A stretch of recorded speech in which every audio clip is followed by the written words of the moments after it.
any Christians in the live chat, do you want a bill that kills LGBTQ people? How many Christians do we see saying that? It's just ridiculous, and it's literally just twisting facts. Facts about something that's helping and saving a lot of people. Utter nonsense when you actually look at the data. U.S. Christian right groups have put over $280 million into promoting extreme anti-LGBT laws and dismantling women's reproductive rights around the world, with over $50 million of that money targeting Africa. The largest spender in Africa is the Fellowship Foundation, a shadowy Christian organization with ties to the family, a coalition of anti-democracy Christian extremists who are all high up in the U.S. government and started the National Prayer Breakfast. They spent $20 million targeting Uganda, where their associate David Bahati wrote a bill that puts LGBTQ people to death. It also imprisons anyone who knows a queer person and does not report them to the authorities for execution. The bill passed in Uganda in 2023. It's the law now. And how could it not be, with millions of Christian extremist dollars behind it? This is just one of many Christian organizations funding the brutalization of Africans today. And if you want to read more about it, I'll link all my sources down in the description. I don't want to be mean to Drew here. I really don't. I'm just frustrated. Be mean. I'll do it. I'll do it. Yeah, I'll be mean. I mean, listen, any Christians in the live chat, just say, do you want a bill that kills LGBTQ people? Do you support that? Do you promote that? How many Christians do we see saying that?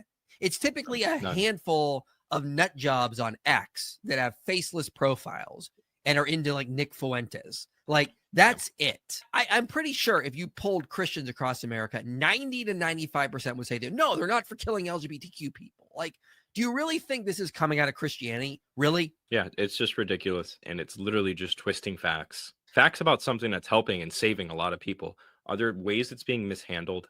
Yes. Is that Christianity's fault? No. Are Christians just in charge of all of this? No.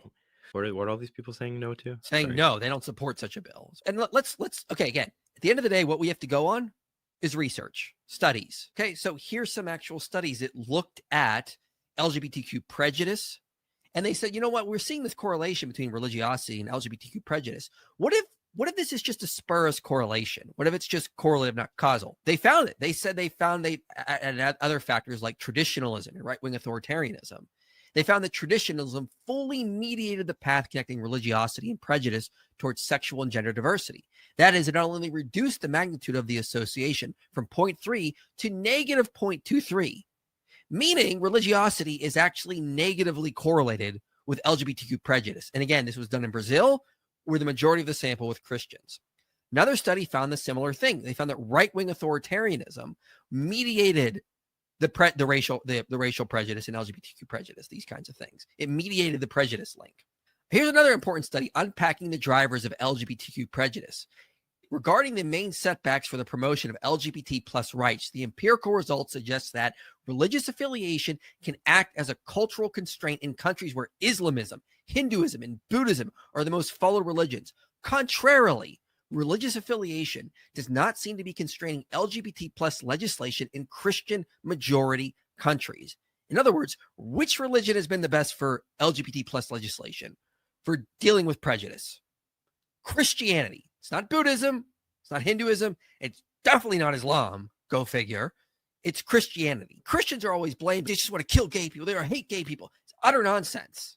Like, when you actually look at the data, are there bad religious people that go after LGBT plus people and are prejudiced? Yes. But they tend to be the marginalized cases. They don't represent the majority. And the research seems to bear this out. In a lot of those people, it's not even Christianity causing that. It's factors like traditionalism, right-wing authoritarianism that are driving this prejudice. Like, that needs to be factored in and taken into account. It's absurd. And then these are the same people that are worried about being Islamophobic. People, and by people I mean Western conservative Christians and their handful of token ex-Muslims and atheists, like to point to Islam as... Okay, I think he's talking about us. That seemed a little rude. I mean, because if he's talking about people like, like Nuria Khan, Infidel Noodle, Friendly Ex-Muslim, and then David Wood, myself, you, AP. Okay. Like to point to Islam as being the source of violence against queer people around the world. In Nigeria, for instance, you can only get the death penalty for being gay. Yeah, I mean, like, that's kind of a good point, Drew, that goes against your comments earlier, but I digress. clearly, Christians are doing violence too. They're just doing it covertly through dark money groups because they have a lot of money, and that gives them all the power they need to create the large-scale violence they want to see. What? Yo, Christians want to do all this violence to gay people too. I know, because I can read their secret hearts. Funding $40 million, $1 million to Listen, at the end of the day, actions speak louder than words. We're not throwing gay people off rooftops. We're actively against that. And as the research I showed earlier, religiosity, Christian religiosity, does not lead to prejudice like Islam does. A friendly ex-Muslim is still here. I would love for him to comment on this. This is insane. First of all, Islamists have a lot of money too. Hello, Saudi Arabia. Like they're funding all sorts of crazy things, and they're acting on it in so many weird ways. Like actions speak louder than words. If this was the case, we'd see Christians doing the exact same thing that these Muslim extremists are doing. You made it to the end of this video, which means this message matters to you. If you want to see more content like this reaching people for Christ, you can help make it happen. Your support makes these videos possible.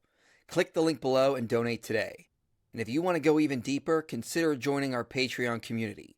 You'll get early access to videos, behind-the-scenes content, and a place to connect with others passionate about this mission.